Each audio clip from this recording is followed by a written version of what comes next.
Bendiciones.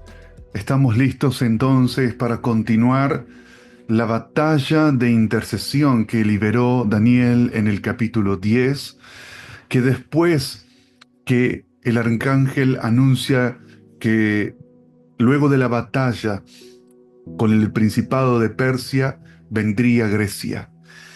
Y es interesante que el tiempo que abarca el tiempo de Daniel va a quedar posteriormente a eso un vacío.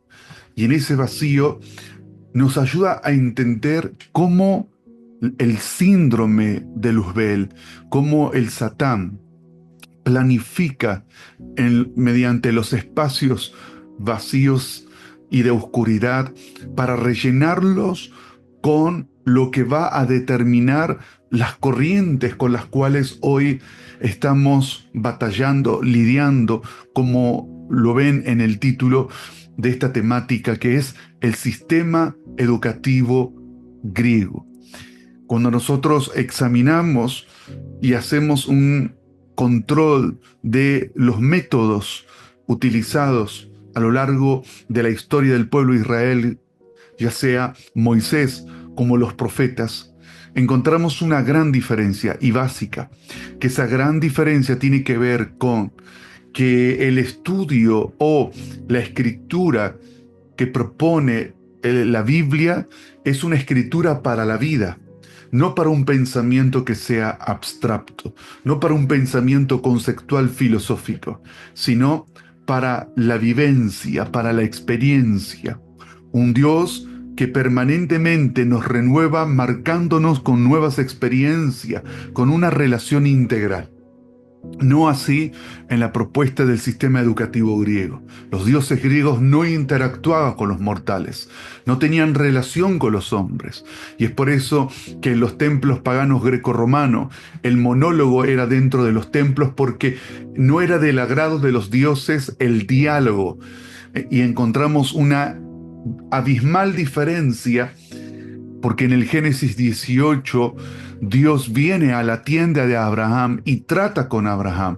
Tal es así que el Verbo se hizo carne y habitó entre nosotros, en contraposición a la mitología griega, en que los dioses están en el Olimpo y no interactúan con los mortales, y es por eso que se aplican los métodos como la hermenéutica, que viene de Hermes, el dios que tiene que ver con la interpretación de los oráculos de los dioses paganos. Así también como la apología, que la presentación de la defensa o alabanza de, y que representaba justamente también un método en el cual los dioses de la mitología griega se ven dentro de toda esta propuesta que después va a permear y a trazarse en el tiempo. Entonces vamos a ver ya examinar bien en esta batalla, en esta guerra de maestrías, cómo el enemigo aprovecha los espacios vacíos para poder llenarlos de una influencia, como lo ha hecho a lo largo de estos años. Miremos aquí, durante 400 años quedó un vacío, un período de silencio donde no hubo profetas, y muy rápidamente tuvimos a Sócrates, casi inmediatamente después de Malaquías. Cuando nosotros nos lleva una hoja cambiar de Malaquías a Mateo, muchos saben, otros tal vez no, pero hubo un periodo de 400 años, el periodo oscuro. El cristianismo lo llamó el periodo intertestamentario como resultado de lo siguiente: de la influencia griega heredamos el Antiguo y el Nuevo Testamento como enemigos, cuando en realidad, y nos volvemos estrictamente bíblicos, nos damos cuenta que las escrituras nos proponen un pensamiento que es asociativo y que todo lo que vemos reflejado en el nuevo pacto es una continuación inherente al pacto de los antiguos. Los antiguos no conocieron un Antiguo y Nuevo Testamento. Como por ejemplo, Jesús no conoció un Antiguo y Nuevo Testamento. Los apóstoles no conocieron un Antiguo y Nuevo Testamento. Conocían las escrituras y hay una armonía perfecta. Pero del mundo griego vino este pensamiento, ¿no? Miremos en estos 400 años donde quedó un vacío, un periodo de silencio. Se repite la misma historia del Génesis 1:2. La tierra estaba desordenada y vacía, y el Espíritu de Dios se movía sobre la faz de las aguas. Y también nos dice el texto que había tinieblas. Sabemos que las tinieblas están asociadas con la ignorancia. Es decir, que siempre que nosotros estamos dando una ventaja basada en la ignorancia, el enemigo aprovecha y capitaliza ese espacio vacío como producto de que no ejercitamos en legislación, no ejercitamos desde el conocimiento, desde la luz que produce la enseñanza, y aprovecha a introducir lo que vemos que durante el periodo de Malaquías tuvimos a Sócrates inmediatamente. El pensamiento socrático empieza ahora a manifestar una seducción que atrapó e influenció a muchos. Cuando los griegos pensaban en Dios, lo ponían ahí arriba, en lo espiritual, tan lejos de lo físico como fuera posible, que es el ejemplo que contaba, que los dioses en el Olimpo no interactúan con los mortales. Entonces hicieron a un Dios que está lejano, un Dios que no tiene trato con los hombres. Sin embargo, no es ese el mensaje de las Escrituras. Y aquí vamos a compartir varias citas que nos van a resultar muy interesantes para nosotros detectar. Uno de los mandamientos solemnes que vamos a sentir a través de esta materia, que es Guerra de Maestrías, es el llamado a la preparación para confrontar la tergiversación que el enemigo ha hecho a lo largo de este tiempo. Por eso vamos a ver varias citas para entender este punto. ¿Qué tiene que ver Atenas con Jerusalén? Tertuliano, teólogo del tercer siglo. ¿Qué tiene que ver Atenas con Isaías 2, que dice, porque de Sión saldrá la enseñanza y la palabra de Dios de Jerusalén? ¿Y qué tiene que ver entonces Atenas? La iglesia primitiva no contaba con el Nuevo Testamento, ni con una teología bien pensada, ni con tradiciones estereotipadas. Los hombres que llevaron el cristianismo al mundo gentil no contaban con un entrenamiento especial, sino solo con una gran experiencia, en la que todas las máximas y filosofías se reducían a la simple tarea de caminar en la luz, dado que la luz había llegado. Streeter, teólogo inglés, erudito en Biblia, lo que propone en esta observación es que la iglesia no contaba con un Nuevo Testamento o una teología bien pensada, cuando la teología lo que propone es que mediante un proceso de razonamiento llegar al conocimiento. Pero justamente la Biblia no nos propone llegar al conocimiento de Dios a través del razonamiento, que es en lo que se basa la teología, sino que la Biblia nos propone a través de la revelación divina. También es cierto que hay una diversidad de escritores de la Biblia, pero sabemos que en el mundo de el pueblo judío La preparación venía ya como parte del mandamiento y le enseñarás a tus hijos. Después ya en la época del templo, del segundo templo, sabemos por un texto muy antiguo como es la Mishnah, que recopila las tradiciones de la época de Jesús, eh, y que es una fuente interesante para saber muchas cosas que en los evangelios tenemos información, pero no detallada, sino que aparecen como por ejemplo la tradición de los ancianos y no sabemos si es por el texto bíblico qué significa, a qué se refiere con la tradición de los ancianos.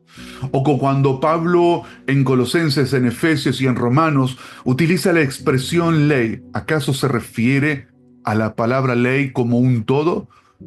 ¿O hay otro tipo de expresiones para los judíos de la época del templo para referirse a ley? Y es notorio que cuando vemos a través del contexto, aparecen muchas palabras, aparecen palabras como Agadá, Takanot, Matzim, Torá.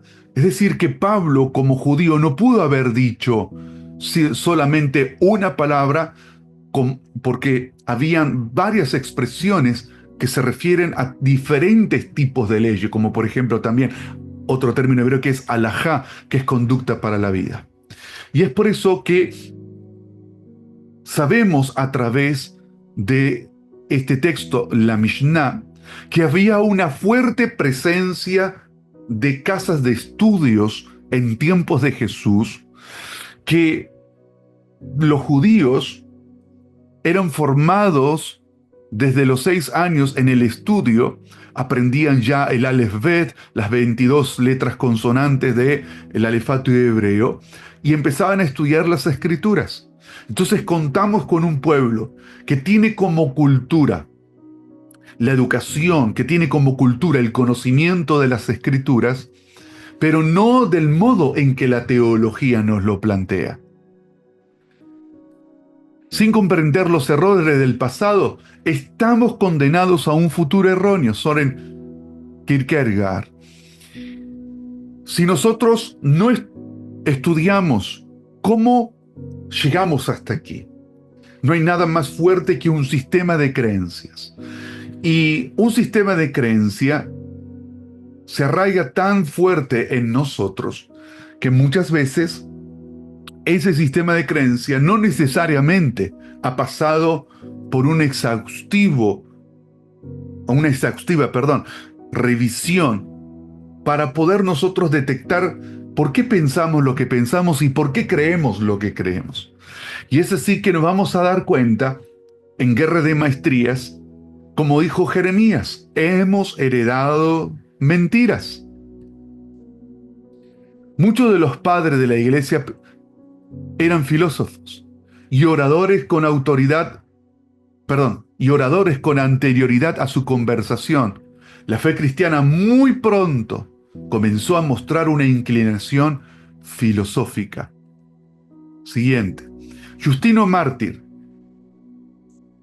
en el año 165, dice, uno de los maestros cristianos más influyentes del segundo siglo, se vestía con el atuendo de un filósofo. Justino creía que la filosofía era la revelación de Dios a los griegos, aseguraba que Sócrates y Platón y otros tenían la misma posición para los gentiles que Moisés tenía para los judíos.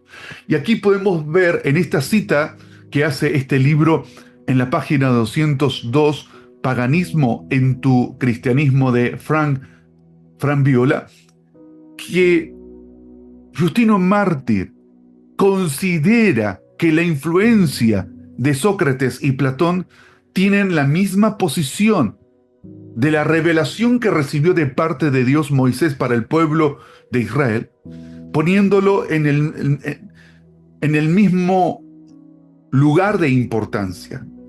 Pero, ¿cuál es el problema? Es que Moisés recibe revelación de Dios, mientras que Sócrates y Platón y los filósofos son influenciados por el paganismo.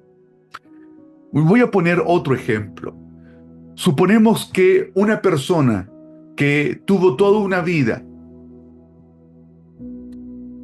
relacionada con el ocultismo y de su experiencia con el ocultismo ahora dice, vamos a utilizar todo lo que hemos experimentado en el ocultismo como método de interpretación a fin de conocer más a Dios. Entonces es como si alguien que viene de la Umbanda y todo lo aprendido en la Umbanda ahora lo va a poner a servicio para a fin de que podamos entender a Dios mediante lo que heredó de la Umbanda.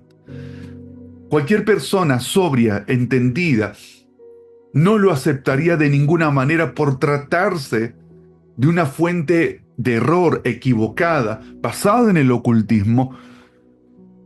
Y entonces este es el problema que vamos descubriendo a medida que nos interiorizamos con el sistema educativo griego. No nos olvidemos que el enemigo, durante ese periodo de oscurantismo, ¿por qué se le llama periodo oscuro? Los 400 años de silencio. Porque no hubo profetas, no hubo señales ni milagros. Y entonces, a no levantarse hombres y mujeres de Dios, el enemigo rellenó a través de la filosofía y un fuerte paganismo ese periodo. Acerca de este periodo, Will Durant ha hecho esta observación. La brecha entre la filosofía y la religión se iba cerrando y durante 1000 años se consintió en que la razón fuera la criada de la teología. Entonces, cuando nosotros vemos que la criada de la teología es la razón, un ejemplo de ello, ¿cómo podemos razonar la resurrección de Cristo de entre los muertos? Es poder de Dios. Creo que todo creyente en el Mesías cree en los milagros, cree en la profecía, cree en las señales. No podemos llegar mediante el razonamiento en poder descubrir que Cristo resucitó de entre los muertos y que el poder de la resurrección, como lo plantea Pablo en Efesios 1:19, actúa en nosotros según el poder de Dios sobre nosotros. Pero sin embargo es aquí que durante 1000 años la razón fue la que modeló la teología y la teología a su vez la que modeló desde hace 1000 años atrás la forma en que entendemos, pensamos y hablamos las escrituras. Entonces el enemigo trazó un plan a largo plazo. La teología contemporánea fue metiéndose en las abstracciones de la filosofía griega. Los contenidos académicos adoptaron el modelo aristotélico de pensamiento que se centraba en el conocimiento racional y lógico. Siguiente. Independientemente de lo mucho que deseemos negarlo, la teología contemporánea es una mezcla del pensamiento cristiano con la filosofía pagana. Entonces, como el ejemplo que citaba, alguien que extrae del ocultismo y hace de ello su fuente para interpretar el reino de Dios y la revelación de la palabra. Claramente que aquí tenemos un problema de fondo. Edwin Watt le hace eco a estos pensamientos al decir, en un siglo y medio posterior a que el cristianismo y la filosofía se pusieron en contacto por primera vez, las ideas y métodos de la filosofía habían fluido de modo tal dentro del cristianismo y ocupado un espacio tan grande que hicieron de él tanto una religión en torno a una filosofía. Entonces, en esta influencia que va a ejercer la filosofía griega, se va a meter en el pensamiento, en la mente del cristianismo, y allí es por eso que, como vimos en las clases anteriores, la gran inversión de las tinieblas del Satán es buscar la manera de poder tergiversar las verdades y reemplazar mediante métodos la obra del Espíritu Santo. Un Espíritu Santo que es conocimiento, un Espíritu Santo que es inteligencia, un Espíritu Santo que es revelación, un Espíritu Santo que es sabiduría. Y que la experiencia espiritual no es una experiencia que es independientemente de la sabiduría y el conocimiento. Ha sido las formas que nosotros hemos incorporado lo que lo ha separado. Pero no vemos a un Espíritu Santo que no pueda manifestar sabiduría, conocimiento e inteligencia por causa de una experiencia espiritual, sino por el contrario, Él es un todo. Entonces, toda esta división y esta fragmentación es lo que ha traído consecuencias que necesitamos desde la maestría poder detectar, corregir y establecer un orden. La teología contemporánea fue Pedro Abelardo, 1079-1142. Abelardo es responsable en parte de haber transmitido una teología moderna. Abelardo aplicó la lógica aristotélica a la verdad revelada. También le dio a la palabra teología el sentido que tiene hoy. Antes de él, esta palabra era usada solamente para describir creencias paganas.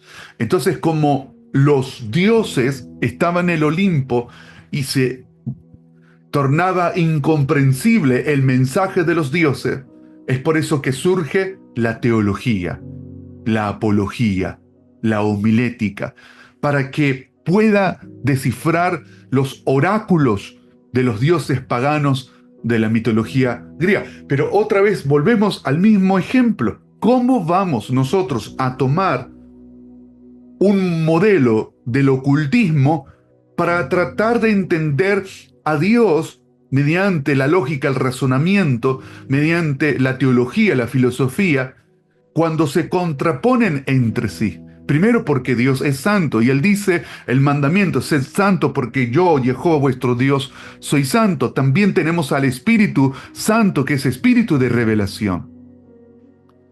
Entonces, un método que termina reemplazando y velando las mentes para que no resplandezca que es el mismo que inspiró las escrituras, es conocimiento, es sabiduría, es inteligencia, y a ello tenemos que apuntar, al Espíritu Santo.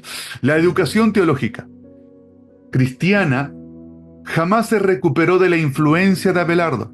Atenas todavía corre por su torrente sanguíneo. Entonces, toda esta cita que estoy compartiendo de ese libro, Paganismo en tu cristianismo, en signo de pregunta, es esta revisión de cómo fuimos heredando y a su vez siendo influenciados mediante la filosofía y la teología. Aristóteles, Abelardo y Aquino, todos ellos creían que la razón constituía la puerta de entrada a la verdad divina. Así que desde sus principios, la educación universitaria occidental se involucró en la fusión de elementos cristianos y paganos.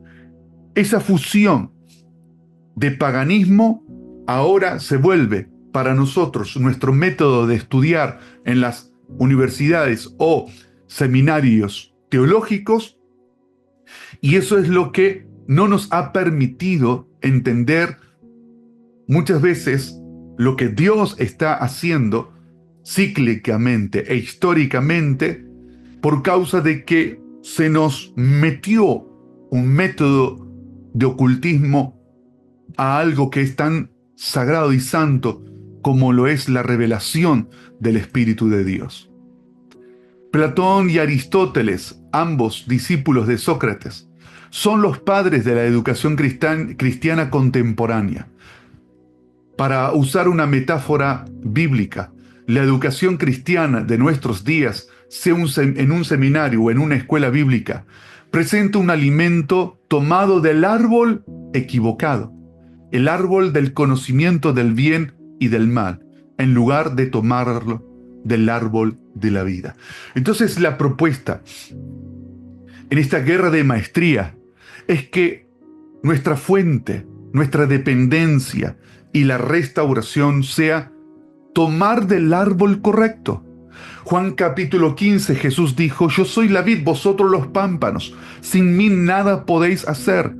Es volvernos a Cristo, es volvernos al Espíritu Santo, es disociar y a su vez, con conocimiento revelado, desmantelar los diferentes estantes o andamiaje que ha construido el pensamiento platónico, aristotélico, como también socrático, ese pensamiento filosófico que viene influenciado por el ocultismo, por la mitología griega, por el paganismo, y empezar a restaurar mediante la dependencia del Espíritu Santo el conocimiento que nos guía a la experiencia, a la acción, a la vivencia. Entonces no tenemos un pensamiento abstracto sobre la resurrección, sino que creemos que la resurrección ocurrió y sigue ocurriendo, que Dios tiene poder para levantar a gente de la misma muerte. No como una idea y no como un concepto abstracto, sino como una realidad del poder de Cristo resucitado. La propuesta entonces es volvernos al árbol de la vida, Cristo. Dios es celoso de cómo estamos educando. Cuando planteamos una guerra de maestría, las culturas manifiestan poder, porque las culturas determinan que un individuo comience a tomar características propiamente de un grupo social. Y eso va modelando la forma de vivir, la forma de pensar, la forma de hablar, mediante diferentes factores. Llámese mediante la educación, mediante los medios de comunicación, el periodismo, mediante la literatura, mediante la música.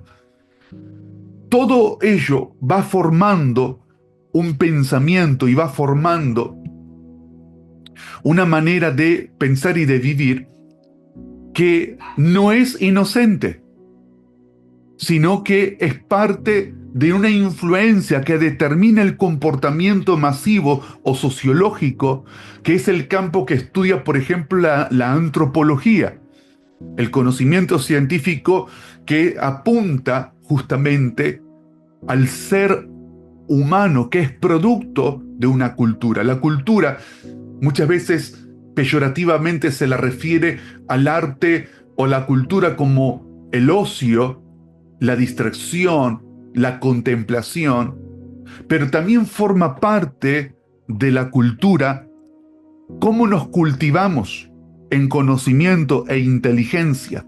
Entonces, primero lo que hacemos es restaurar, volvernos a la fuente correcta, volvernos al árbol de la vida, no al árbol de la ciencia del bien y del mal. Es como que todavía no terminamos de aprender lo que Dios le dijo a Adán: no comas del árbol de la ciencia del bien y del mal. Y Dios, 6000 años después, dice: ¿acaso has comido del árbol que te he dicho que no comieras? Y todavía no solamente eso, sino que de ello hemos formado estructuras pensantes, hemos formado culturas, hemos formado diferentes maneras de pensar abstracta, cuando no tenemos un Dios abstracto. Tenemos un Dios personal, real, que interactúa, que se manifiesta, que sana, que tiene presencia activa. Por eso Dios es celoso de cómo estamos educando. Dios es celoso de cómo enseña, y dice 2 de Timoteo 2:15, procura con diligencia presentarte a Dios aprobado como obrero que no tiene de qué avergonzarse, que usa bien la palabra de verdad. Entonces ahí está, en este mandamiento apostólico, una clave. Está la clave de usar bien la palabra de verdad. Y es interesante que la palabra de verdad, la palabra verdad viene de la palabra hebrea emet. Pero si a la palabra emet que usamos para verdad le sacamos una alef y queda la palabra met, arrancando desde la mem, queda en met, significa muerte. Es decir, que si una verdad no está completa, puede traernos muerte. Y es entonces lo que estamos descubriendo mediante el trasfondo, controlar, hacer un control de retrotraernos en el pasado y ver cómo el enemigo aprovechó ese periodo de oscurantismo, de silencio, para llenarlo de la influencia del helenismo, de la influencia del griega, porque Alejandro el Grande tuvo como visión no solamente conquistar territorios, sino también colonizar mediante la filosofía helenística. Y es entonces que estamos en medio de una batalla que al mundo entero el enemigo ha logrado afectar para que se contraponga contra todo lo que es Dios. El sistema educativo básicamente es un sistema antidios y antiescritural porque nos hace ver la escritura muchas veces para los académicos, para todos ellos, la palabra no es la palabra de Dios, sino es un folclore, es el conjunto de las historias de un pueblo que cuenta las leyendas y que es parte de la literatura universal. Y usted y yo estamos plenamente convencidos, mediante una fe inteligente, que cuando leemos las escrituras no es un texto hermosísimo y bellísimo de la literatura, sino que creemos que es palabra de Dios revelada al hombre que tiene poder sobre nosotros. Pero eso es el producto de la influencia que ha ejercido el helenismo, la filosofía y esta rama de el paganismo griego que es la teología. Entonces, procurar con diligencia presentarse a Dios, es decir, un conocimiento que tiene como fuente primaria presentarse ante Dios aprobado. Primera de Timoteo 4:16, que lo resalté en amarillo. Ten cuidado de ti mismo y de la doctrina. ¿Cómo nosotros fuimos adoctrinados? Persiste en estas cosas, porque si haces esto, te salvarás a ti mismo y a los que te escuchan. Y es muy importante y encomiable poder discernir la enseñanza desde qué fuente y hacia dónde se proyecta, porque tenemos un antecedente bíblico de Juan el Bautista, que tenía sus discípulos talmidín, en hebreo que es alumnos, y que algunos de ellos siguieron a Jesús, pero otros no. Y Juan había dicho, es necesario que yo mengüe y que él crezca. Creo que coincidimos que Juan debería de haber seguido a Jesús si sabía que era el Mesías. Cuando investigamos el contexto social de los judíos del Segundo Templo, sabemos por los rollos del Mar Muerto, del cual soy profesor diplomado de los rollos del Mar Muerto, la comunidad Ayahat en hebreo, dice que esperaban a dos Mesías. Era la idea de la comunidad del Mar Muerto que vendrían dos Mesías. Y como Juan desarrolla su ministerio y se crió en el desierto de Judea, donde precisamente es el desierto a donde se va a resguardar esta comunidad, esta secta, que muy probablemente haya escuchado de esta perspectiva que tenía la comunidad de dos Mesías. Por eso que manda preguntar, ¿eres tú el que ha de venir o esperaremos a otro? Ahora, no todo termina allí. Pablo llega a Éfeso y cuando llega pregunta a los efesios si habían recibido la llenura del Espíritu Santo. A lo que responden los de Éfeso, ni siquiera sabemos qué es Espíritu Santo. Y entonces le pregunta a Pablo, ¿qué bautismo habéis recibido? Y ellos le dijeron, el bautismo de Juan. Por eso cuando leemos, ten cuidado de ti mismo y de la doctrina, porque si haces esto te salvarás a ti mismo y a lo que te escuchan, nos damos cuenta que la enseñanza de Juan viajó para Asia Menor, llega hasta Éfeso, y aunque ya Juan había muerto, su enseñanza había continuado y perpetuándose en la memoria de quienes eran sus estudiantes. Y por favor, no es a modo de crítica, sino de análisis. Como consecuencia, también por muchos años hemos visto bautistas que no creían en la llenura del Espíritu Santo.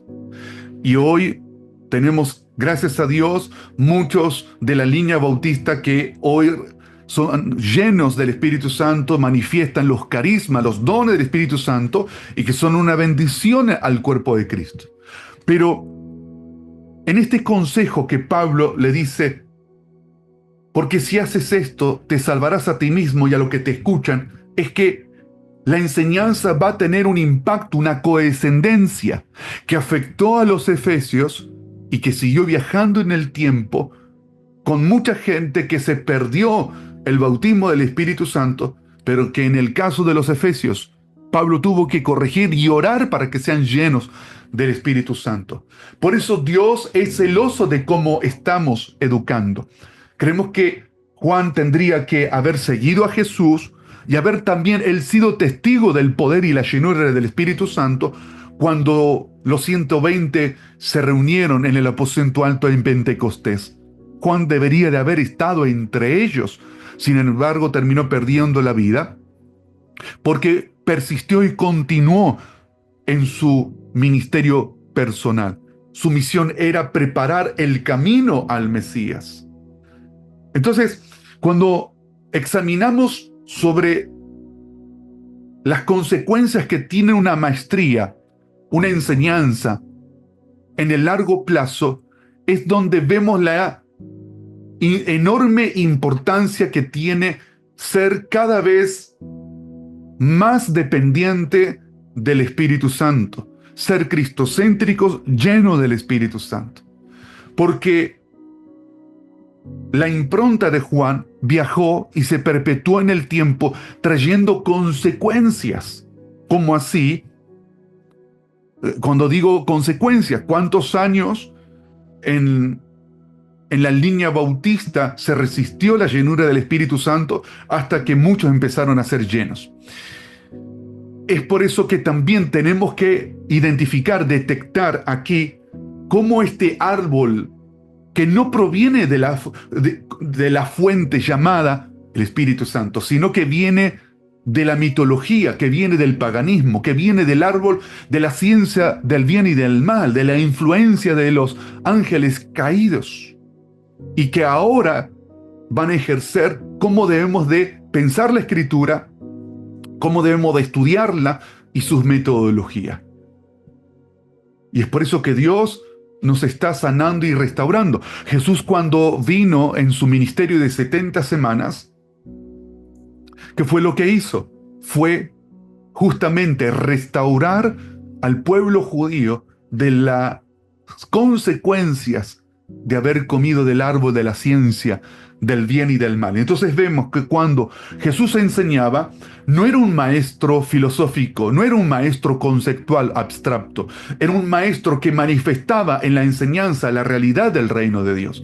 Es decir, si hablaba de sanidad, los enfermos eran sanados. Si hablaba de prosperidad, él producía que, por ejemplo, aparezca una moneda en la boca de un pez. Si hablaba de comida, multiplicaba la comida para los hambrientos. No tenía un concepto de acción social, no tenía un concepto de bendición y prosperidad, sino que lo manifestaba en la realidad de la palabra. Y es lo que necesitamos recuperar. La guerra contra el sistema educativo griego. La guerra contra el sistema educativo griego son para apartarnos de Dios. La forma griega es ser o no ser, es dual, dos mentes. ¿Vieron cuando en Santiago dice que el hombre de doble ánimo es inconstante en todos sus caminos? Está hablando de una mente dual. el hombre de doble ánimo, de ahí viene la palabra esquizofrenia. Es una mente dual, un alma partida, una mente partida. La serpiente, probablemente en un principio, que es tipología y símbolo de la sabiduría, cuando se revela contra Dios y se aparece en el huerto del Edén, que es una tipología de un ser celestial, así como tenemos seres vivientes con simbología de águila, de buey, de león, de hombre, así también la serpiente. Y una de las características de la serpiente es que tiene la lengua partida, lo que identificamos como la lengua de los caídos, la mente dual. Es decir, dividirnos entre la palabra y lo que somos, dividirnos entre lo que es Dios para nosotros. Es como que nos hacemos la idea de un Dios que está allí en los cielos y no en la realidad de mi cotidianeidad. Eso es el resultado de esta guerra del sistema educativo griego. Lengua partida. No hay una... de hecho, en la antigüedad se hablaba del Lashon HaKodesh. El Lashon HaKodesh, la lengua sagrada.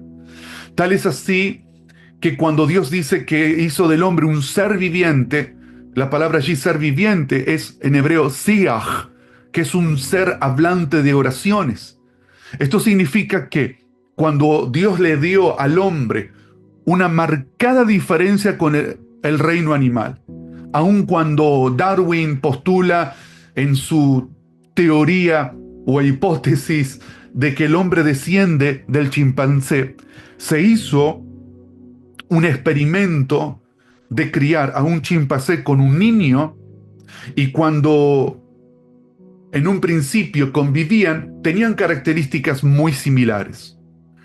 Pero a medida que fue creciendo la criatura en el tiempo y empezó a comunicarse y hablar, pegó un salto en donde ya no hay comparación sobre las capacidades de un niño a lo que era un chimpancé.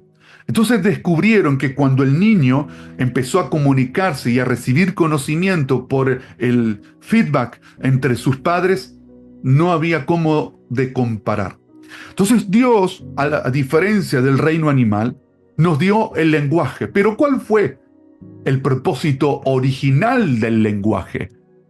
Es siach, ser viviente, un ser hablante de oraciones. Nos dio una lengua sagrada y en esa lengua sagrada es para poder comunicar toda la realidad de lo que Dios es. Dios recibe de nosotros el lenguaje como una vida de oración, lo que ha provocado la influencia del impacto griego es dividirnos y pensar que la oración es el rezo cuando religiosamente hacemos un acto religioso de oración.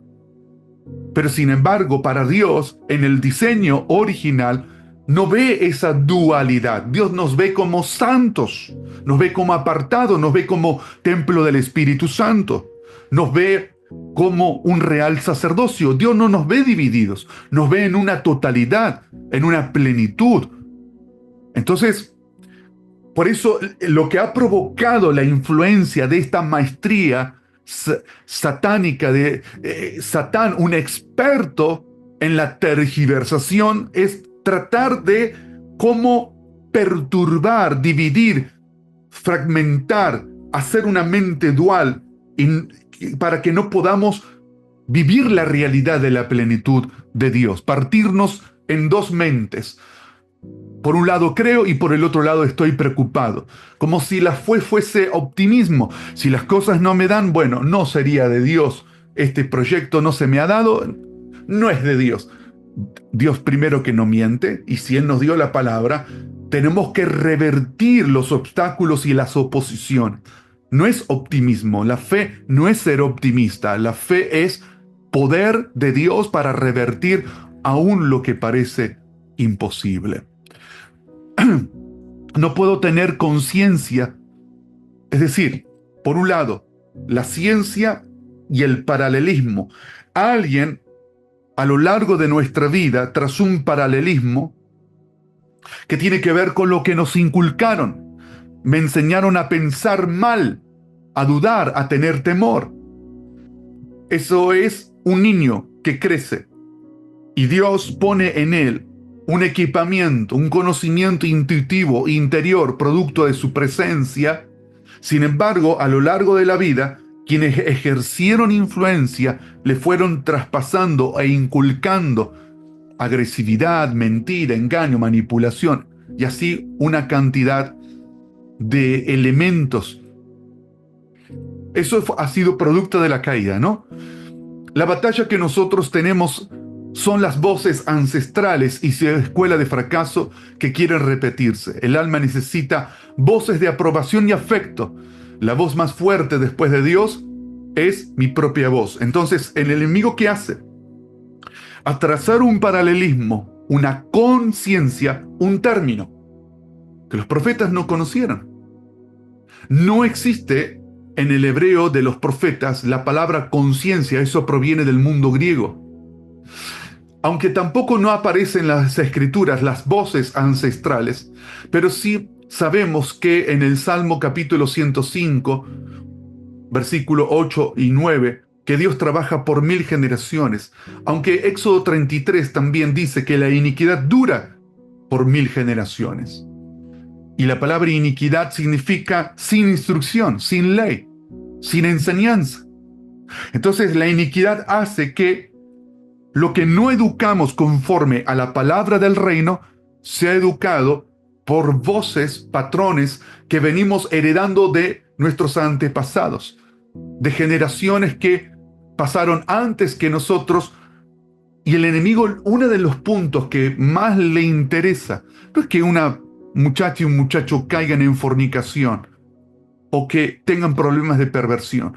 Lo que más le interesa al Satán, aunque eso es pecado, es poder perpetuarse a nivel generacional para que a través de la influencia de los hijos y los hijos de los hijos provocar un trauma mayor que se perpetúe en las generaciones. Es decir, que la punta del iceberg es la fornicación o el adulterio de donde pudo haber nacido un niño, ¿no? Si es de fornicación, nace sin la cobertura del pacto matrimonial, nace desprotegido.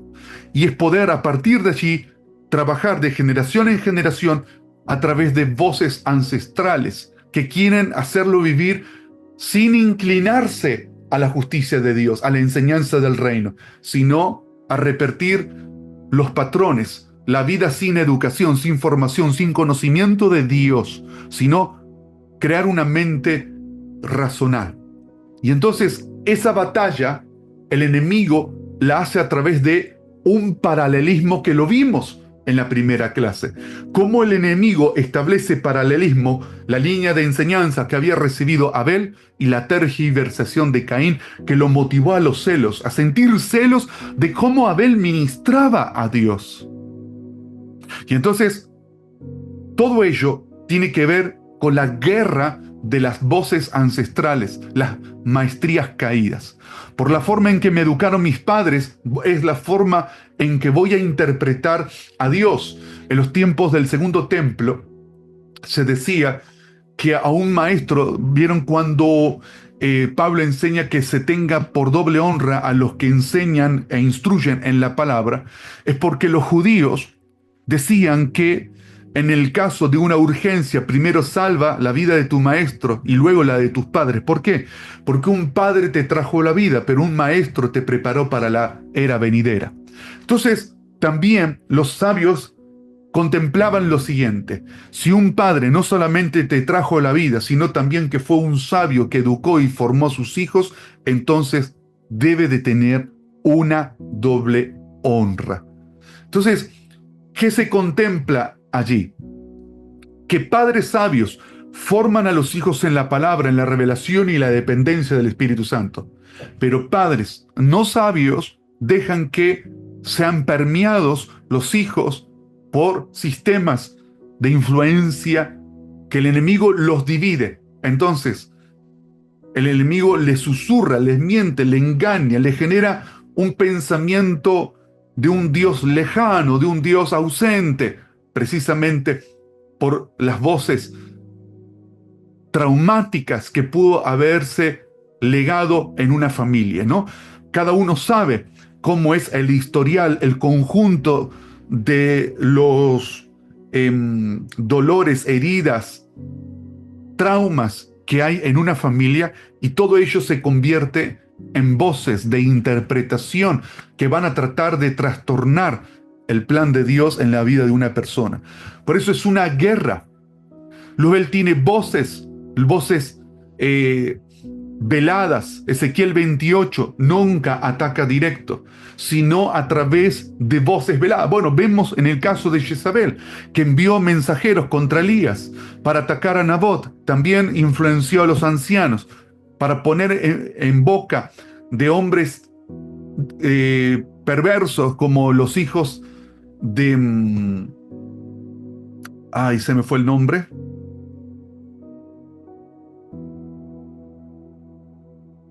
Bueno, Belial, los hijos de Belial, que es un espíritu de ruina, y buscó hombres, hijos de Belial, para levantar falso testimonio contra Nabot, que había heredado de su padre esa viña, ese viñedo. Los hijos de Belial eran, perdón, suena fuerte, pero eran maleducados, es decir, quienes no se habían dejado educar y que como estaban todo el tiempo sin nada, estaban abocados a el chisme o a la mala vida, ¿no? Entonces los hijos de Belial es un espíritu que influencia a personas a no educarse en el reino, sino llevan y traen. Y esto proviene como consecuencia de esta batalla. En esta guerra, lo que tenemos que darnos cuenta es que el sistema griego dejó una escuela, formó una estructura pensante, lo que opera a través de las culturas. Por eso es tan importante dar batalla en este sentido, a nivel cultural. ¿Por qué? Porque la manera en que hombres perversos se perpetuaron a través de las ideologías que sostenían fue a través de reproducir por el camino de la enseñanza.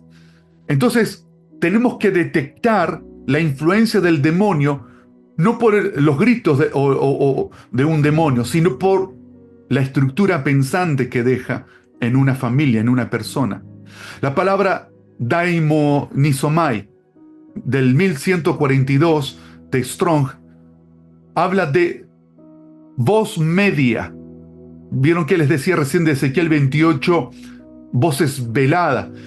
No digo, me voy a matar, ¿no? Sino que pienso, me quiero morir, no tengo ganas de vivir. Esa es la influencia de la voz velada, la voz media, atormentado, demonio, endemoniado.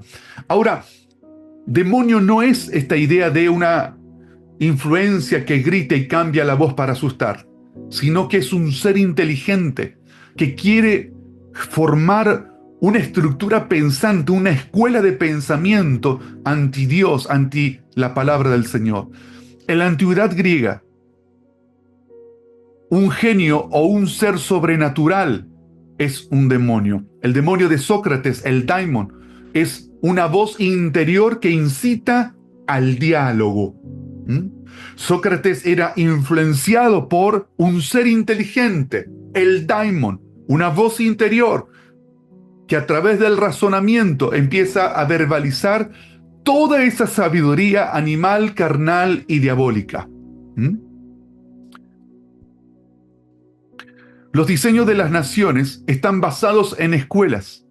Todos los líderes saben que para lograr sus planes necesitan sus escuelas educativas del pensamiento. Y es entonces que dice, bueno, lo cité en la primera clase, en palabras del doctor Lucas Márquez, que decía en una conferencia, los comunistas dicen, danos a un niño de 1 a 8 años y tendrás un comunista por el resto de tu vida. Entonces, se necesitan escuelas educativas del pensamiento. Y es aquí donde nosotros no hemos generado a nivel colectivo, permítame esta expresión, a nivel universal, una cultura de reino que forme la manera de pensar. Tenemos filosofía, tenemos lógica, pero no tenemos un pensamiento de reino o una estructura pensante que se eduque conforme a la mente del Mesías, como fuente de conocimiento, como fuente de entendimiento, como fuente de inteligencia, como fuente de sabiduría. No lo hemos creado. Hemos dejado que el enemigo se base mediante las influencias de sus escuelas y no hemos propuesto nosotros mesas de conocimiento a largo plazo, disciplinas que puedan afectar en materia de economía, de derecho, en medicina, en las emociones. No lo hemos planteado teniendo al Espíritu Santo como fuente, al Espíritu Santo como revelación. Y es hora de comenzar a plantearlo, es hora de comenzar a restaurar las fuentes que tenemos un Espíritu Santo que es mucho más que un culto de gente tal vez gritando, llorando o cayéndose al piso, que yo creo que hay mucho más, pero necesitamos plantearlo.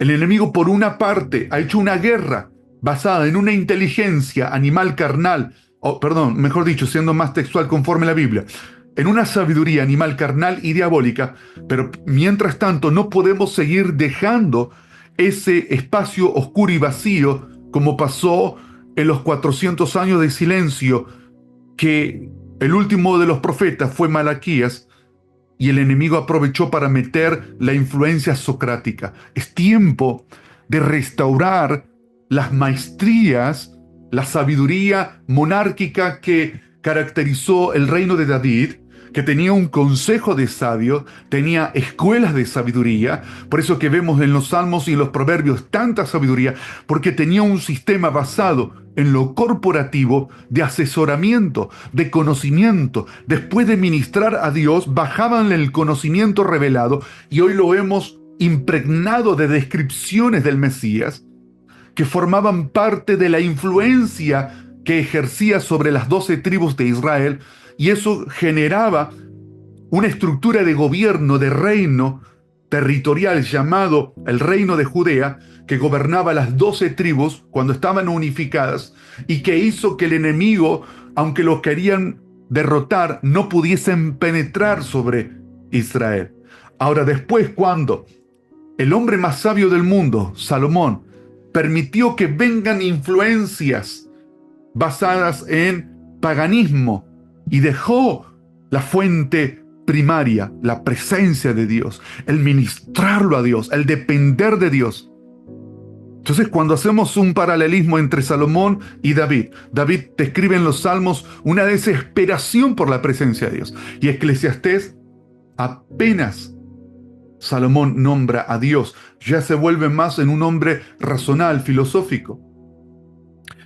Vemos cómo termina uno y termina el otro.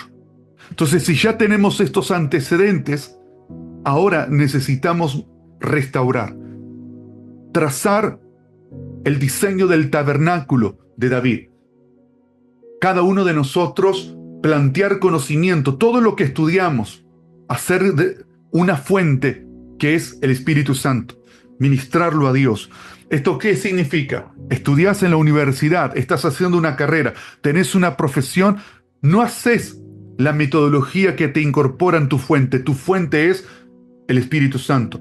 Someter toda carrera, llámese como se llame, todo lo que estudie, someterlo a la autoridad del Espíritu Santo. Señor, te ruego la capacidad para discernir, para someter, para filtrar y ponerlo bajo la autoridad de la mente del Mesías. Entonces, tomo los elementos que me habilitan de grado para ejercer tal y tal profesión, pero mi fuente es el Espíritu Santo. Entonces,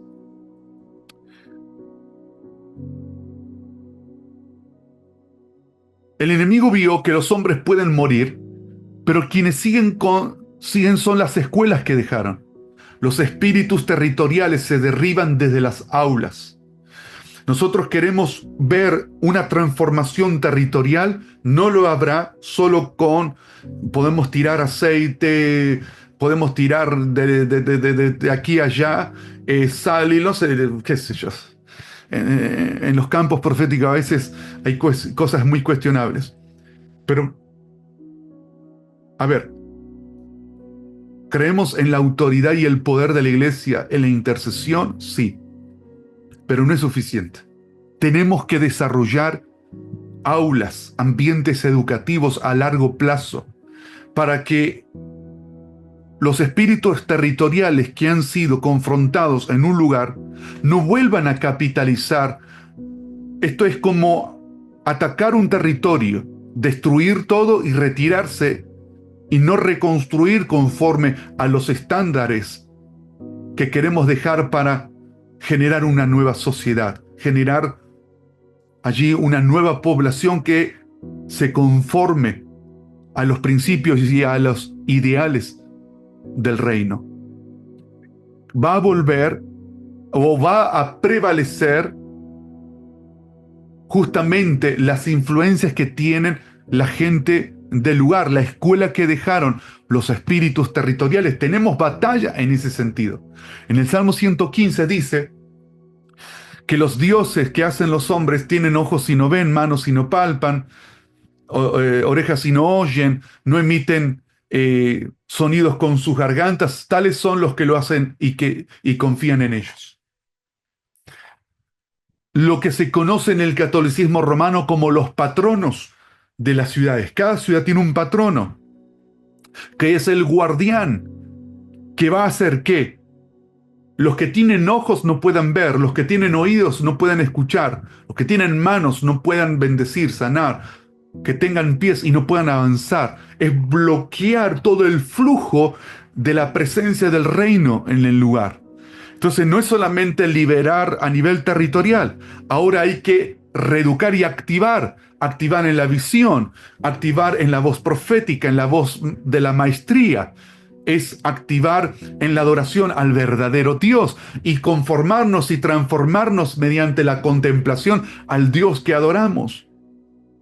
Entonces, por eso es tan clave entender que una guerra sabia e inteligente siempre será desde la maestría para tener efectos y frutos en el largo plazo, inclusive sobre generaciones. Sin la educación del reino se pierden los territorios y tenemos un ejemplo, Alejandría. Alejandro el Grande, o Magno, como lo llamaron posteriormente después,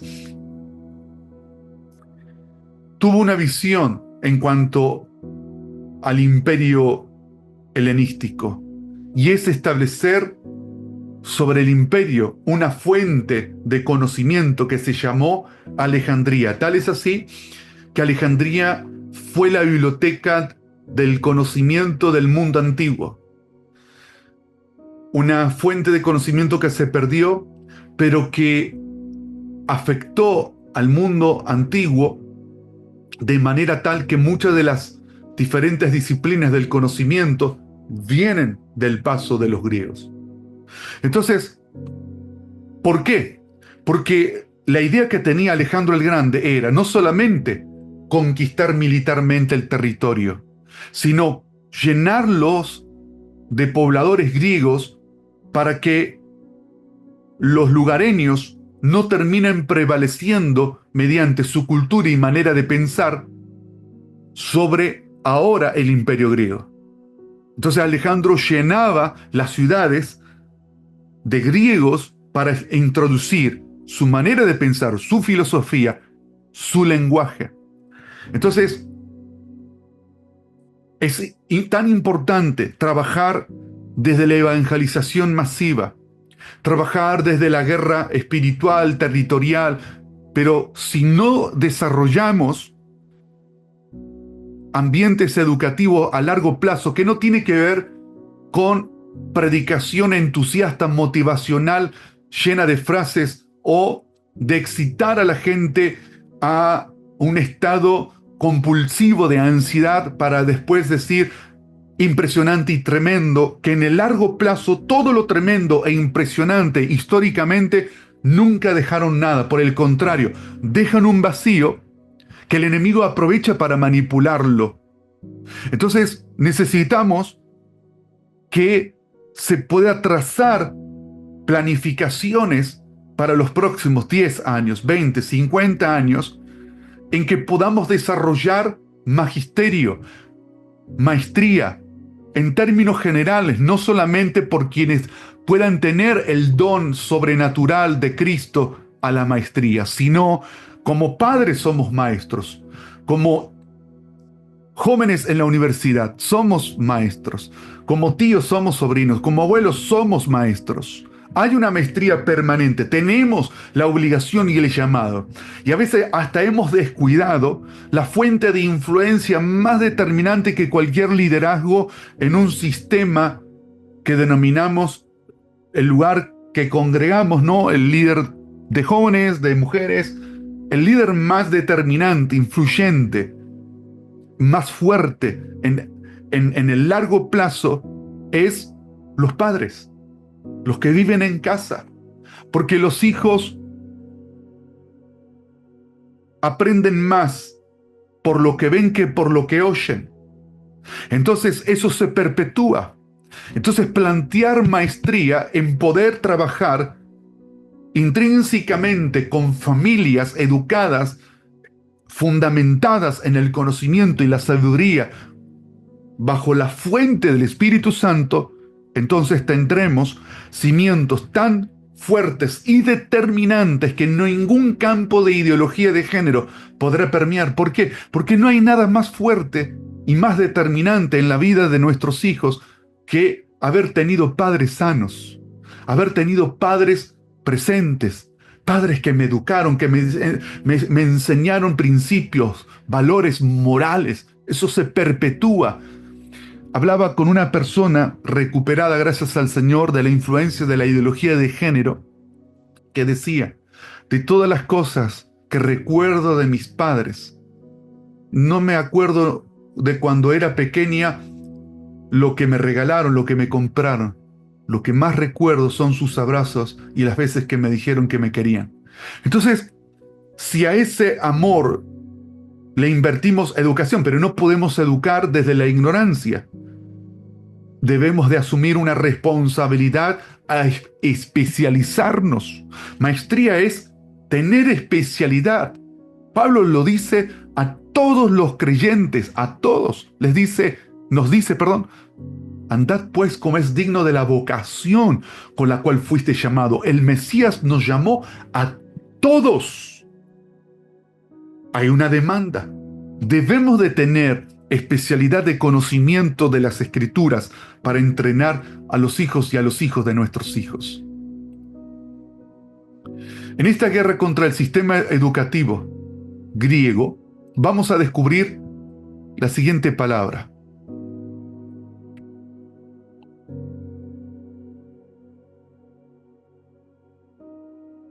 La palabra teología. En los teatros griegos se decía que había un lugar encima del palco, donde los dioses aparecían. A dicho lugar le llamaban teologión. El verbo teologeo, dentro de la cultura clásica griega, significa discursar sobre los dioses o sobre cosmología.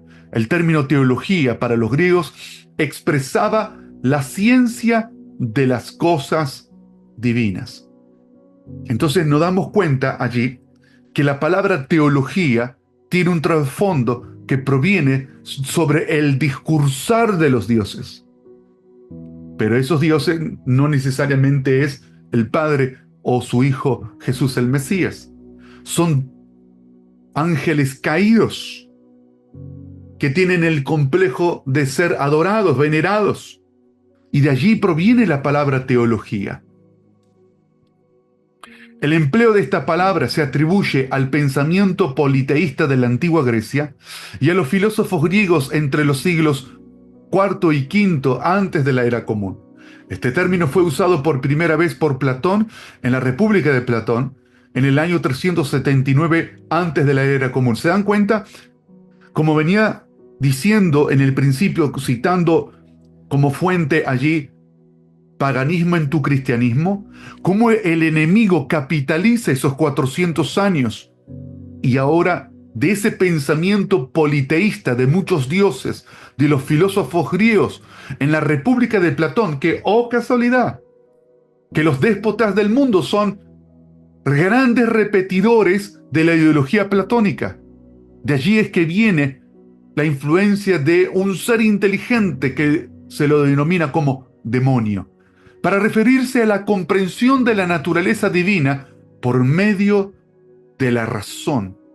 ¿Mm? Las cosas divinas, no la naturaleza divina de Cristo, sino los dioses caídos. Por eso Colosenses 2:8 nos dice Pablo claramente: mirad que no haya quien os esclavice por medio de filosofía, porque lo que pensamos nos esclaviza, los métodos nos esclavizan. Decían un sabio anónimo en la época del Segundo Templo la siguiente frase: la metodología nos ha quitado las llaves del entendimiento. Claro, porque los griegos eran obsesivos en ese sentido con los sistemas, como por ejemplo la teología sistemática. Ellos eran grandes detallistas en el sentido de los sistemas. Y Pablo dice que nadie nos esclavice por medio de filosofías y huecas sutilezas, según la tradición de los hombres. Podemos citar a Sócrates, a Platón, a Aristóteles. Son hombres. ¿Por qué tengo que yo basar el conocimiento de mi Dios en Sócrates, en Platón, en Aristóteles y no en el Espíritu Santo, en la inteligencia, en el consejo, en la sabiduría del Espíritu Santo? Hay algo que se tiene que romper conforme a los rudimentos del mundo. Es decir, cómo el mundo se fue permeando de un conocimiento primario que caracteriza una cultura en una determinada geografía, que refleja el comportamiento de la influencia que tiene, y no según el Mesías. El Mesías es el maestro de justicia. Pablo dijo que tenemos la mente del Mesías. ¿Por qué no según en él? ¿Por qué en él? Porque el verso 9 nos dice: porque en él vive corporalmente toda la plenitud de la naturaleza divina, y estáis completos en él, el cual es la cabeza de todo principado y potestad. ¿Por qué en el Mesías? Porque en él vive corporalmente toda la plenitud de la naturaleza divina. Él es divino, eterno y tiene eternidad. Por eso que Él es Dios. Tiene divinidad, eternidad, naturaleza divina. Y esas características es lo que nadie tiene, ni ángeles, ni nada de este mundo tiene esas características. Ahora, en Él vive esa naturaleza divina. Y dice que estamos completos en Él. Y miren esta palabra fuerte, ¿eh? El cual es la cabeza de todo principado y autoridad. Recordarán que decía el Salmo 115, que dice de los patronos, ¿no? Que tienen ojos y no ven, manos y no palpan, principados y potestad. Él es la cabeza, pero también están los principados de Dios, las potestades de Dios, que son ángeles, que tienen funciones específicas a nivel territoriales en las naciones, pero Él es la cabeza. Cristo es la cabeza. Entonces, el mundo de la filosofía, que es una filosofía hueca, por eso el espíritu de error es tan sutil, porque aprovecha siempre los vacíos que experimenta el hombre.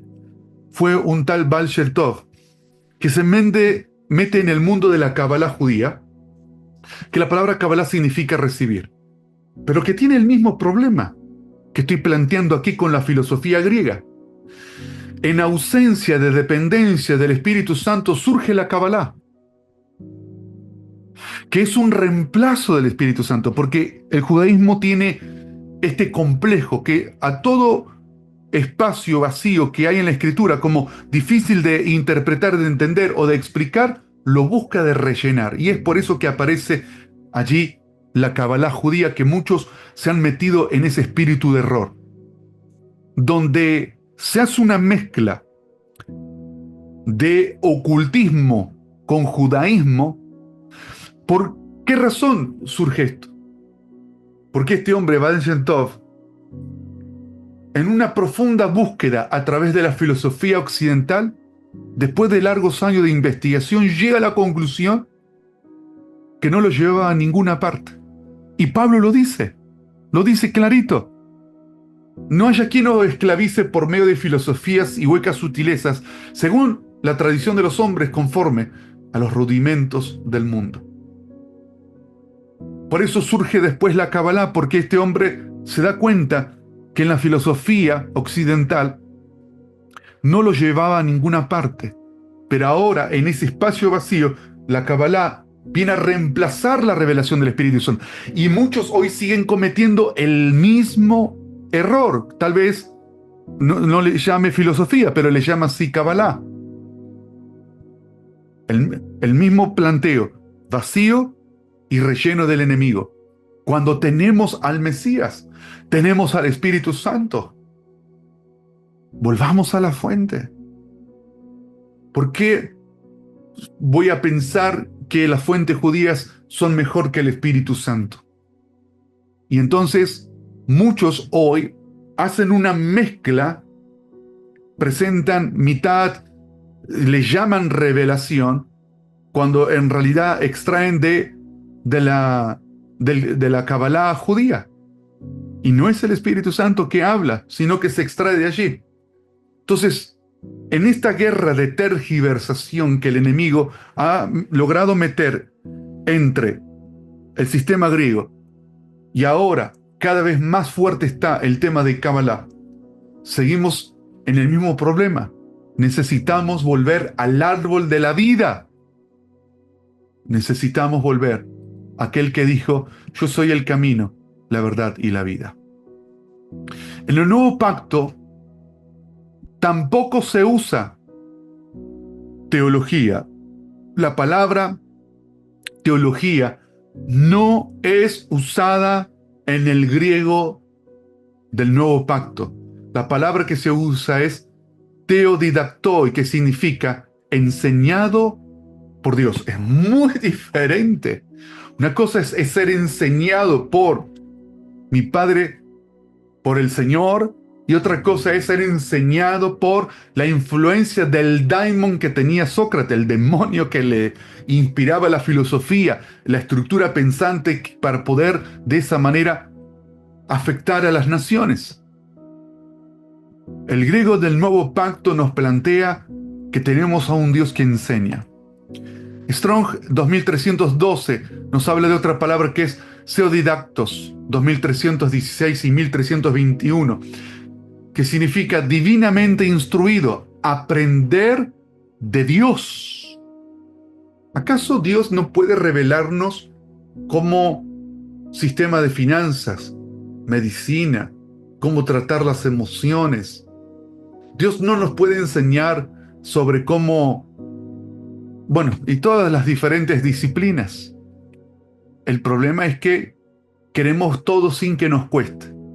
No queremos la disciplina que implica el conocimiento. Queremos que nada nos cueste. Hoy, por ejemplo, reciba ahora, imparto, claro, dame lo que tenés, que a mí no me cueste nada. Entonces yo ahora tengo todo lo que muchos pseudos apóstoles y pseudos profetas imparto, como que no hay que hacer esfuerzo, como que no hay que hacer dedicación, disciplina. Saquémonos la idea en que levantamos las manos y recibo conocimiento.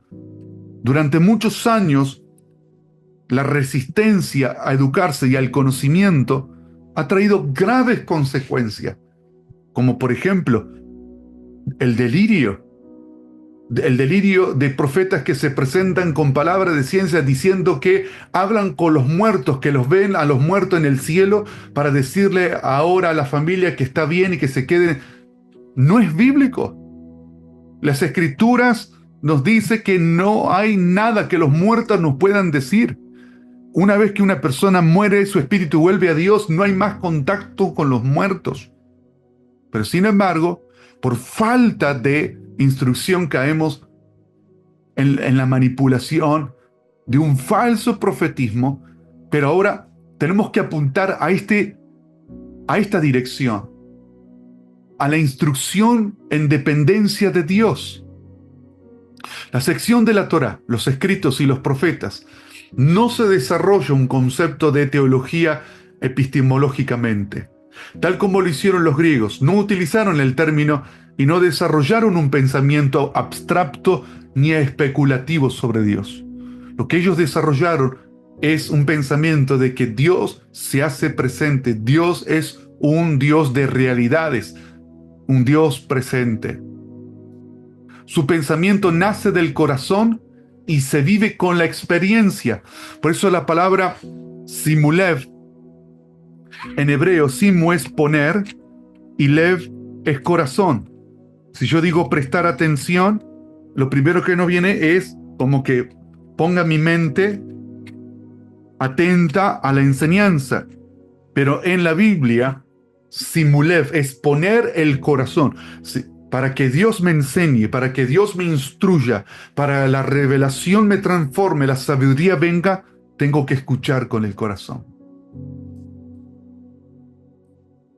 El conocimiento de Cristo nos vuelve intercesores. Ahí vemos una gran diferencia lo que proviene de Cristo. El conocimiento intelectual nos vuelve soberbios, peyorativos con las personas, nos vuelve como en una supremacía sobre los demás, como la doctrina de los Nicolaitas, que el Señor dijo que la aborrecía, es cuando yo me creo superior sobre otros. Subestimamos tal vez a los hermanos, pero sin embargo, el conocimiento de Cristo no, porque en la fuente y el espíritu de Cristo dijo, aprendan de mí.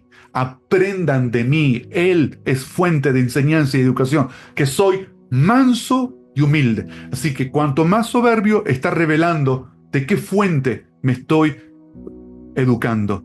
Cuando más soberbio y orgulloso, es el leviatán, es el caído, es el satán que me está formando mi estructura pensante. Pero cuando estoy a los pies del maestro, aprendo de él y nos vuelve mansos, nos vuelve humilde, el fruto del espíritu. La maestría investiga para luego dar el veredicto final. El trabajo que tenemos que hacer es investigar, detectar las corrientes que hemos heredado para poder derribar. ¿Y cómo podemos hacer?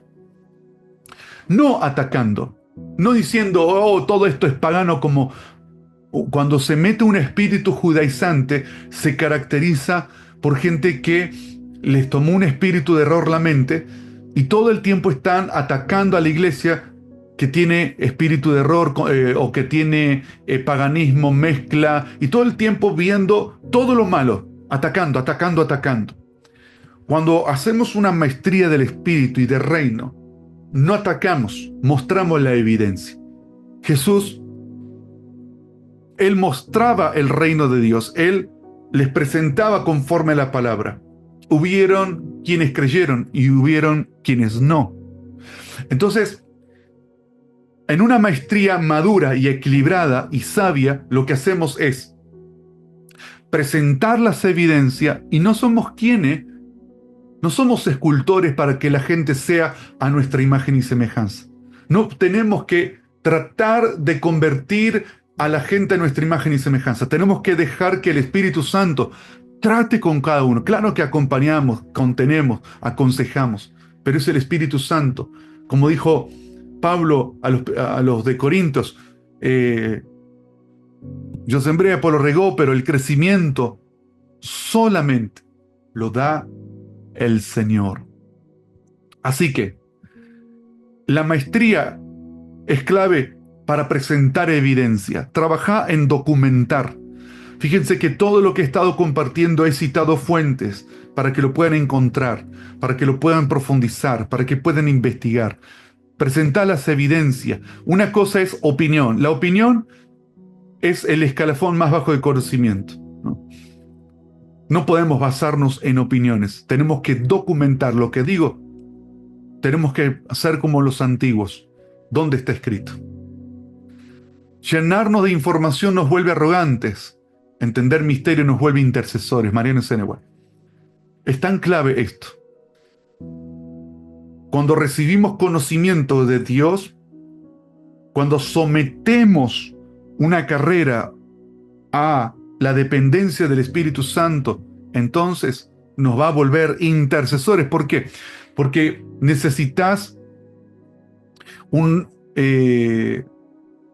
para el ejercicio de una profesión, obviamente, vas dependiendo de tu rango académico. Entonces necesitas la validación, los títulos, las carreras.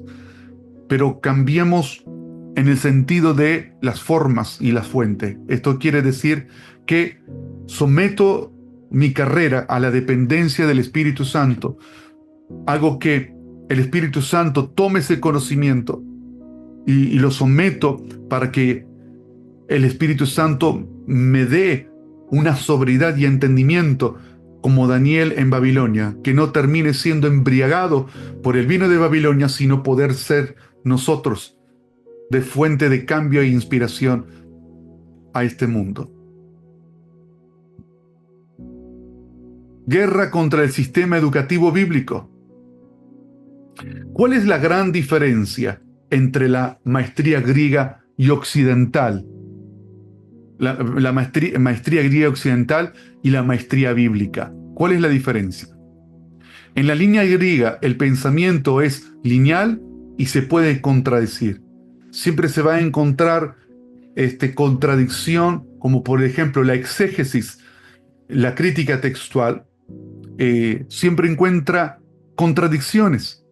En el lenguaje hebreo de las Escrituras, que creemos que fue inspirado por el Espíritu Santo, el lenguaje es circular y no hay contradicción. Y si la hay, se resuelve en un nivel superior, que es el Espíritu Santo. Aun cuando en el texto parece que hay una contradicción, hay un nivel superior llamado el Espíritu Santo, donde en él no hay contradicción. De la Biblia surge el siguiente método, que es la conjunción Vav. Esta letra, la Vav, un ejemplo de la unicidad de los textos lo vemos en la conjunción hebrea Vav, que es esta letra. Los textos de la palabra, la maestría del Espíritu Santo hizo que todo el texto, todas las piezas que forman el corpus escritural de la Biblia, tiene una unicidad. Se une de Génesis a Apocalipsis. Está todo interconectado por puentes internos. Gracias a esta conjunción, la conjunción Vav. Esto significa que las historias que encontramos en Apocalipsis como un libro profético futurista están ya ensayadas en el pasado. 2. Esta admirable letra en el hebreo llamada Vav, Ha y Puk, conjunción Vav. 3. En el hebreo bíblico antiguo, esta letra señala una acción pasada cuando está ligada al tiempo futuro de un verbo y futuridad cuando está ligada al pasado. Lo que quiere decir es que nos encontramos con una cantidad de ejemplos en la Biblia, como 1 de Reyes, el libro 1 de Reyes, capítulo 17. En adelante, vamos comparando 18 y 19 con los capítulos de 6 al 18 de Apocalipsis. Encontramos que lo que sucede en tiempos de Elías, Acab y Jezabel es lo mismo que va a suceder en los tiempos finales, como lo profetiza Apocalipsis. La Biblia está llena de esos ejemplos porque tiene un pensamiento asociativo. De hecho, esta es la diferencia más importante entre el hebreo de la época bíblica y el hebreo moderno, el Vav consecutivo. En el hebreo moderno no vamos a encontrar la conjunción Vav, es decir, que ya no existe para el hebreo moderno. Esto es algo de un hebreo tan antiguo como el hebreo de la Biblia. Y número 5, rebasa los eventos pasados yéndose al futuro y convierte eventos futuros en eventos que ya han ocurrido. Entonces, cuando estudiamos las Escrituras y vamos a ejercer maestría para dar un veredicto final, lo tenemos que hacer trazado desde Génesis a Apocalipsis. Es decir, que permanentemente, cuanto más repaso en las Escrituras, cada uno de los libros que conforman este cuerpo textual llamado la Biblia, más vamos a tener precisión profética, consejo y sabiduría, revelación, dirección. La manera en que Jesús entrenaba a los obreros cristianos era vivir con ellos durante un periodo de algunos años. Era un entrenamiento en medio de la tarea. Es decir, que en las 70 semanas de Jesús en su ministerio, lo que hizo fue enseñar por convivencia.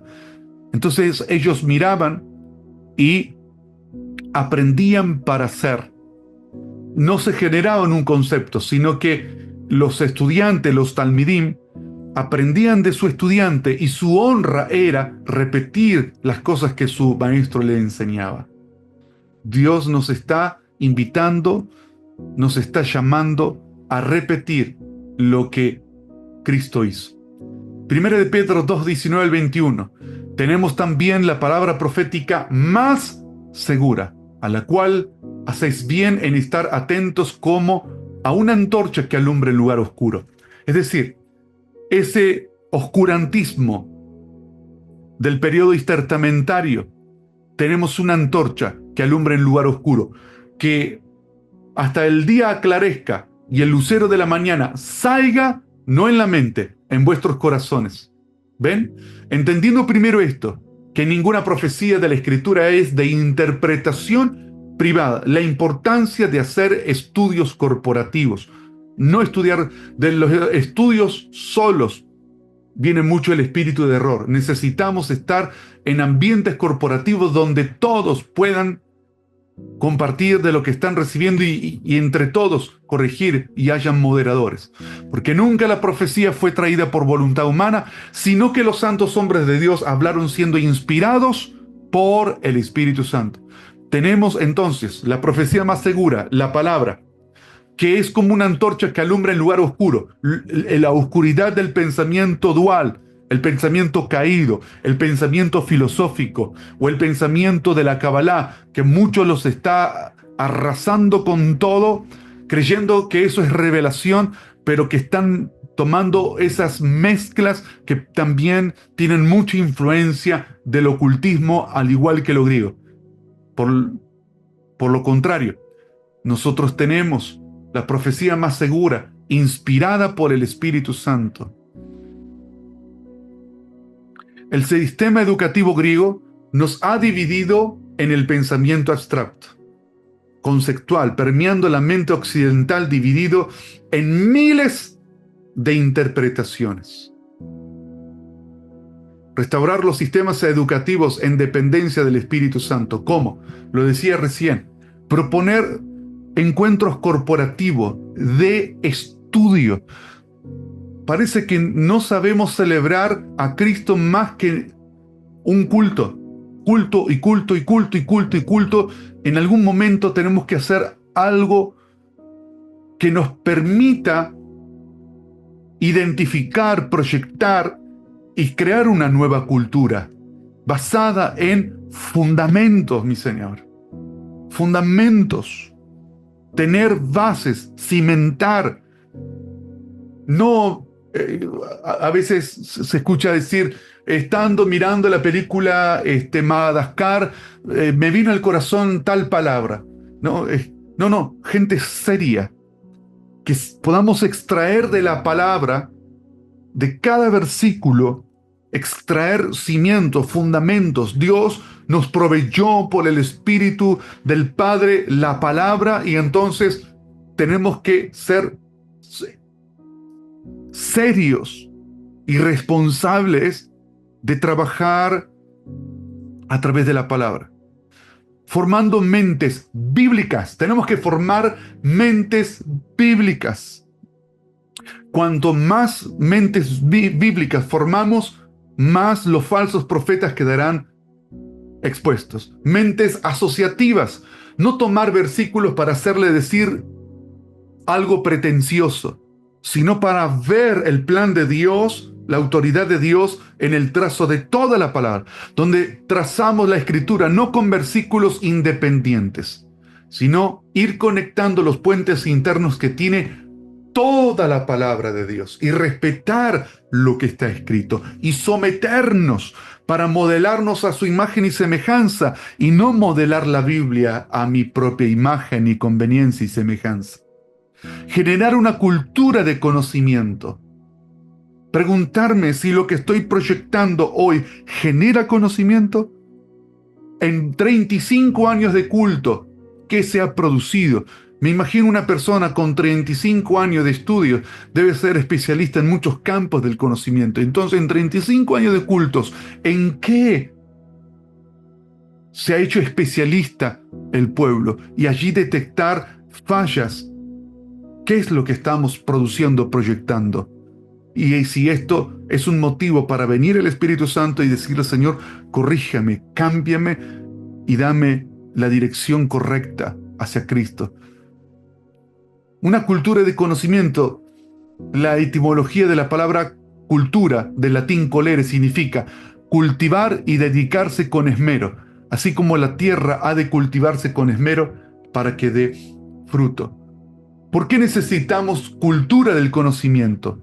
Porque una naturaleza no se organiza por sí sola, necesita organización, necesita orden, necesita conocimiento.